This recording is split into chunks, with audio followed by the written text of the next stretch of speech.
नमस्कार दोस्तों, मैं हूं नवीन पाटीदार और आप देख रहे हैं वॉइस ऑफ एमपी। नीमच नगर पालिका में हुए हाई वोल्टेज ड्रामे के बाद जिस तरीके से जो तस्वीरें सामने आ रही, किस तरीके से महिला नगर पालिका कार्यालय के अंदर घुसी और किस तरीके से उसने सरकारी दस्तावेजों की फाइलें जो थी उनको फेंकना शुरू किया, जिसके बाद नगर पालिका के कर्मचारी और अधिकारी और पुलिस हरकत में आई और मौके पर पहुंची और जो महिला थी उसको साथ अपने थाने लाई। साथ ही अगर बात करें तो इस खबर को लेकर दो पहलू निकलते हैं। पहला पहलू यह है कि जिस तरीके से जो महिला ने हरकत की है, किस तरीके से सरकारी दस्तावेजों को फेंका है, वो कहीं ना कहीं एक गलत माना जा रहा है। तो साथ ही अगर बात करें तो जिस तरीके से महिला की जो पीड़ा है वो भी सही है कि उसके वार्ड में विकास नहीं हो रहा था। ये पूरा मामला वार्ड नंबर 13 से जुड़ा हुआ है, जहां पर महिला का खुलकर आरोप है कि भारतीय जनता पार्टी और कांग्रेस आपसी राजनीति के चलते वार्ड नंबर 13 में विकास नहीं हो रहा। वहां पर नालियां भरी पड़ी है, रोड नहीं बन रहे हैं और जो मूलभूत सुविधा वार्ड को मिलनी चाहिए वो कांग्रेस और बीजेपी की आपसी लड़ाई के चलते जो है वार्ड वासियों को नहीं मिल पा रही है, जिसे लेकर आज उसे यहाँ पर आना पड़ा। कई बार आवेदन दिए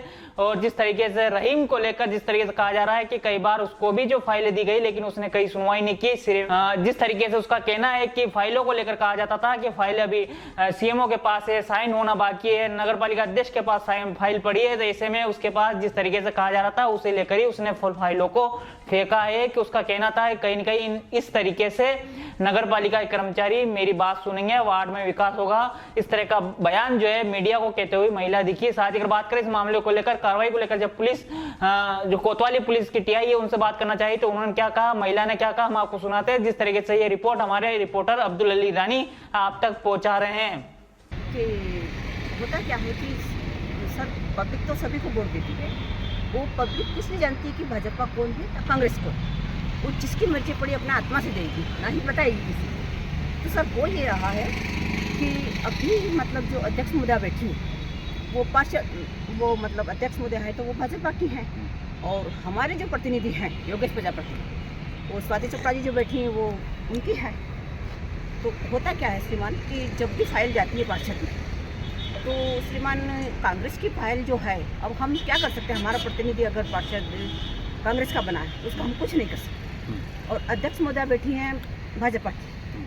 तो स्पष्ट शब्द है मेरा और मैं सच बोलूँगी, कहीं झूठ नहीं बोलती। मैं समाज सेवा करती हूँ, मेरे को कोई चीज़ मैं ना नेतागिरी में हूँ ना किसी फालतू काम में हूँ। मैं सिर्फ मेरे मोहल्ले की, दूसरे मोहल्लों की भी मैं नहीं करती, सिर्फ मेरा मोहल्ला जो राजीव नगर वार्ड नंबर 13, हमारा सड़क टूटे हुई है और हमारा जो पानी की समस्या थी और नाले सर जो 40 साल से बना रखे उसमें गाय भी गिर जाती है, सुअर गिर जाते हैं सब।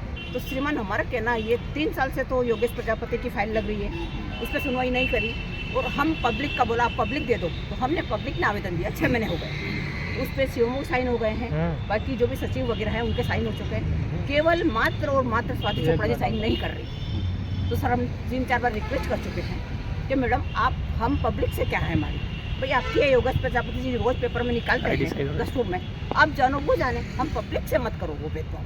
हम पब्लिक सबके लिए हमारे कर रहे क्या होगा? बिल्कुल दबाने थी। कभी बोलते हैं कि नगर पालिका अध्यक्ष महोदय के घर पड़ी है, कभी नईम जी है वहाँ के जो शाखा निर्माण में है। कौन अधिकारी आपकी बात नहीं मान रहा हूँ सर हमारी बात देखो, नईम जी को रखना है फाइल, नईम जी वहाँ फाइल नहीं रखते हैं और सीएमओ साहब है तो 2-3 बार जाते हैं तब सुनवाई करते हैं, चलो वो तो कर लेते हैं, साइन कर देते हैं, बाकी उसके बाद फिर नईम जी के पास फाइल जाती, हमारी फाइल कभी रखते नहीं, फिर रखते भी हैं तो स्वाति चोपड़ा जी कहती है कि ये मामला उधर का है जो कांग्रेस का वार्ड है, मैं साइन इस पे नहीं करूँगी। तो श्रीमान हमारी रिक्वेस्ट है कि आप अधिकारी हो, वो कांग्रेस हुई या भाजपा हुई, अधिकारी के पास जाएगी, मेरे लाने से कुछ तो सुनेंगे, कुछ तो पब्लिक की मतलब वो होएगी कि अब सुनो, हम यहाँ तक कि हमारे मतलब हमको मजबूर होना पड़ रहा है कि हमको ये कार्य करना पड़ रहा है, मजबूरी हमको पूरी पब्लिक, क्योंकि बहुत, अगर मैं इतनी पढ़ी लिखा महिला हूँ और मैं रिटायर्ड हो चुकी हूँ आर्मी से, तो मैं 65 वर्षीय महिला हूँ।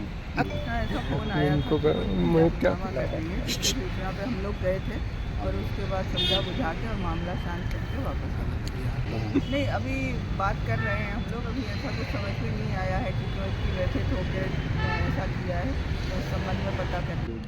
हाँ, अगर कोई आवेदन आता है या कोई सूचना करता आता है तो फिर जो सब वैधानिक कार्यवाही होगी वो करें। देखो अगर आवेदन आएगा या कोई शिकायत करता आएगा तो कार्यवाही की जाएगी। ठीक है, थैंक यू।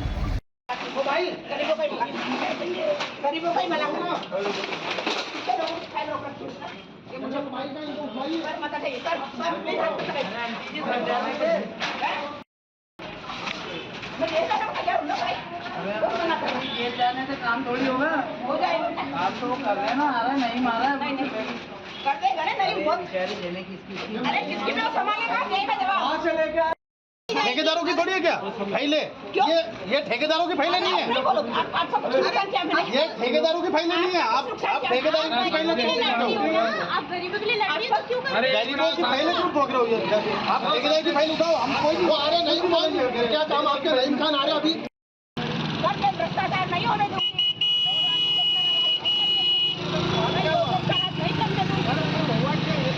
जमीनें बेचना, उसका घोटाला करना, उसका घोटाला करना, मैं नहीं होने दूंगी इस कीमत में। क्यों? भाजपा का बन गई तो क्या भाजपा ने सिर पे बिठा लिया क्या हमको? आप आवाज की फाइलें ले रहे हो? ये मैडम बोल सकते आपको ना तो आप आवाज की फाइलें नहीं उठाओगे।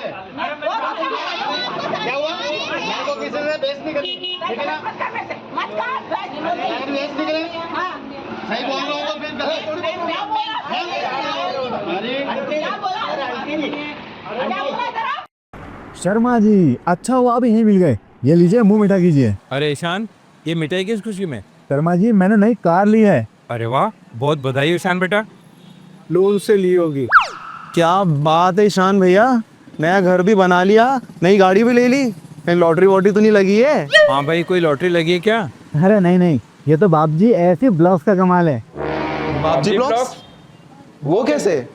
वो ऐसे क्योंकि मैंने अपना घर बनाने में लाल ईंटों की बजाय बाप जी ऐसी ब्लॉक्स का इस्तेमाल किया, जो लाल ईंटों की बजाय ज्यादा मजबूत, टिकाऊ और सस्ता होता है। इसमें ना प्लास्टर और सीमेंट की जरूरत होती है, ना ही तराई करने की झंझट। और लाल ईंटों के मुकाबले ऐसी ब्लॉक्स के इस्तेमाल से 5 गुना तेजी से निर्माण हो जाता है और मकान बनाने की कुल लागत में 40% तक की बचत भी हो जाती है। तो बाकी बचे हुए पैसों से मैंने नई कार ले ली, तो हुआ ना डबल फायदा। भैया कहाँ मिलेगा बाप जी एसी ब्लॉक? अब आप भी बनाए अपने सपनों का घर बाप जी ऐसी ब्लॉक्स के साथ।